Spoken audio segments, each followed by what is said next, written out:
Hello friends, welcome to our TNPSC kingdom. நான் உங்கள் ராஜி. இன்னைக்கு நம்ம என்ன டாபிக் பார்க்க போறோம்னா ஏலாதி. இது வந்து ரொம்ப குட்டி டாபிக் தான், அதனால சீக்கிரமாகவே முடிஞ்சிடும். ஸோ நம்மளோட கிளாஸ்க்குள்ளே போவோமா. ஃபர்ஸ்ட் வந்து ஏலாதி. ஏலாதியை வந்து நம்ம எப்படி பிரிப்போம்னா, எப்படி ஸ்ப்ளிட் பண்ணுறோம்னா, ஏலம் கூட்டல் ஆதி, இதுதான் வந்து ஏலாதி. ஏலாதியோட ஆசிரியர் யாரு? கனி மேதாவியார்.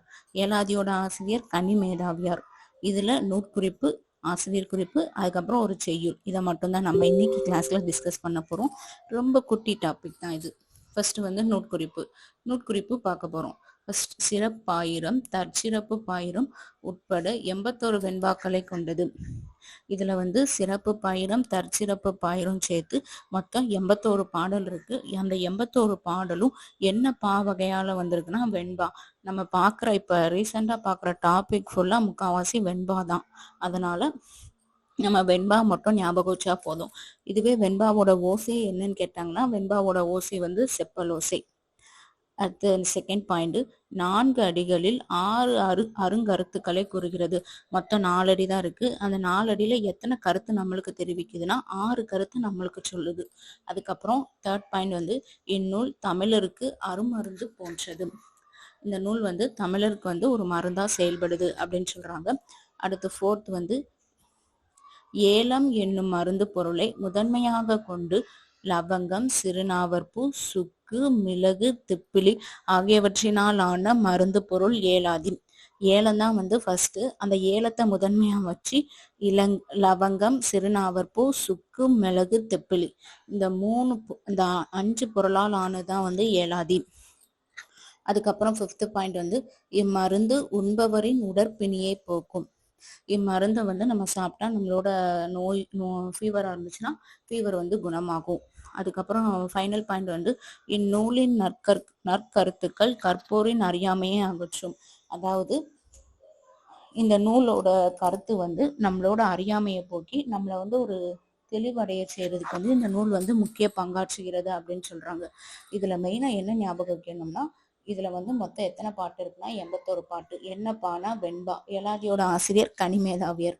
இதை ஞாபகம் வச்சுக்கணும். அதுக்கப்புறம் ஏலம் தான் வந்து முதன்மையா வச்சு இந்த பாட்டை வந்து இது பண்ணியிருப்பாங்க. இந்த 3 பாயிண்டை மட்டும் ஞாபகம் வச்சுக்கிட்டா போதும் மெயினா. அதுக்கப்புறம் செகண்ட் வந்து ஆசிரியர் குறிப்பு. நூலோட ஆசிரியர் கனிமேதாவியார் நம்ம மேலேயே சொல்லிட்டோம். அதுக்கப்புறம் அவரோட காலம் வந்து 5ஆம் நூற்றாண்டு. இந்த கனிமேதாவியாரை நம்ம எப்படி சொல்லுவோம்னா கனிமேதையர் அப்படின்னு சொல்லுவாங்க. இவர் எந்த சமயத்தை சார்ந்தவர்னா சமண சமயத்தை சார்ந்தவர். அதுக்கப்புறம் ஃபிஃப்த் பாயிண்ட் வந்து, சமண சமயத்திற்கே உரிய கொல்லாமை முதலான உயரிய அறக்கருத்துக்களை ஏலாதியில் வலியுறுத்துகிறார். அதாவது இவர் ஏலாதியில வந்து எந்த கருத்தை முக்கியமா சொல்லியிருப்பாங்கன்னா, கொல்லாமை, பிற உயிர்களை வந்து துன்புறுத்தாம இருக்கணும், அதைத்தான் வந்து இவர் மெயினா வந்து சொல்லியிருப்பாங்க. அதுக்கப்புறம் கனிமேதாவியர் வந்து ஏலாதியை மட்டும்தான் எழுதியிருக்காங்களா அப்படின்னு பார்த்தா கிடையாது. இன்னொரு நூலை எழுதியிருக்காங்க. அந்த நூல் பேர் என்னன்னா திணைமாலை 150. ஆசிரியர் குறிப்பு. ஆசிரியர் வந்து கனிமேதாவியர். காலம் 5ஆம் நூற்றாண்டு. எந்த சமயம்னா சமண சமயம். இவர் எழுதிய வேறு நூல்கள் அப்படின்னு கேட்டாங்கன்னா திணைமாலை 150. அதுக்கப்புறம் ஒரு பாடல் பார்க்க போறோம்.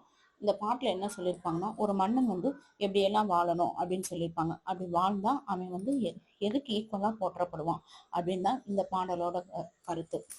ஃபர்ஸ்ட் வந்து, வணங்கி வலியொழுகி மாண்டார் சொல் கொண்டு. வணங்கினா பிறருக்கு வந்து பணிந்து, மாண்டார் சொல்னா பெரியோர் சான்றோர்கள் சொல்ல கேட்டு அதன்படி நம்ம நடக்கிறது. அதுக்கப்புறம் செகண்ட் வந்து, நுணங்கி நூல் நோக்கி நுழையா. அதாவது நல்ல நூல்களை ஆராய்ச்சி அதை படிச்சு நல்ல கருத்துக்களை நம்ம உள்வாங்கணும் அப்படின்னு சொல்றாங்க. இணங்கிய பால் நோக்கி வாழ்வான் பழியில்லா மன்னனாய். அப்படி இந்த நூல்கள் எல்லாம் படிச்சு வாழ்ற மன்னன் வந்து எதுக்கு சிறப்பா போற்றப்படுறாங்கன்னா, நூல் நோக்கி வாழ்வான் நுனித்து. நூல்கள் எல்லாம் போற்றும்படி அவன் வந்து வாழ்றதுக்கு சிறப்பா போற்றப்படுறாங்க அந்த மன்னன் அப்படின்னு சொல்றாங்க. வணங்கி வலியொழுகி மாண்டார் சொல் கொண்டு நுணங்கி நூல் நோக்கி நுழையா இணங்கிய பால் நோக்கி வாழ்வான் பழியில்லா மன்னனாய் நூல் நோக்கி வாழ்வான் நுனித்து. அதுதான் வந்து கொடுத்துருக்காங்க. கீழே பொருள் வந்து, பிறருக்கு பணிந்தும் ஃபர்ஸ்ட் நல்வழியில் நடந்தும் மாண்புடைய சான்றோர் அறிவுரைகளை பின்பற்றியும் நுண்ணறிவு நூல்களை ஆராய்ந்தும் அவை நவிலும் வண்ணம் வாழும் பழியில்லா மன்னன் நூல்கள் எல்லாம் போற்றும்படி வாழ்வான்.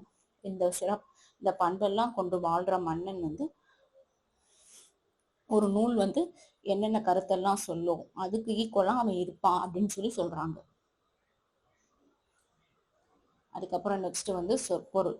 வணங்கினா பணிந்து, நம்மளுக்கே தெரியும். மாண்டார்னா மாண்புடைய சான்றோர், அதாவது அறிவில் சிறந்த சான்றோர். நுணங்கிய நூல்னா நுண்ணறிவு நூல்கள். நோக்கினா ஆராய்ந்து. அதுக்கப்புறம் இலக்கண குறிப்பு. நூல் நோக்கினா இரண்டாம் வேற்றுமை தொகை. பழியில்லா மன்னன், கடைசி மன்னன் முடிஞ்சிருக்கா பெயர் சொல், அப்போ பெயர் எச்சம்.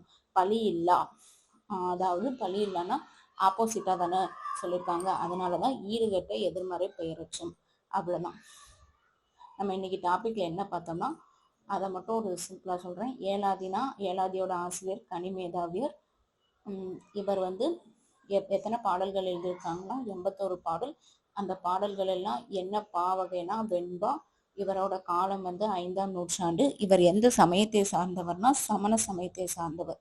இதை மட்டும் ஓரளவு நம்ம ஞாபகம் வச்சுக்கிட்டா போதும், அவ்வளவுதான். ஸோ இன்னைக்கு கிளாஸ்ல ஏலாதியை பத்தி நம்ம டிஸ்கஸ் பண்ணோம். நெக்ஸ்ட் கிளாஸ்ல ஒரு நியூ டாபிக்கோட நான் உங்களை மீண்டும் சந்திக்கிறேன்.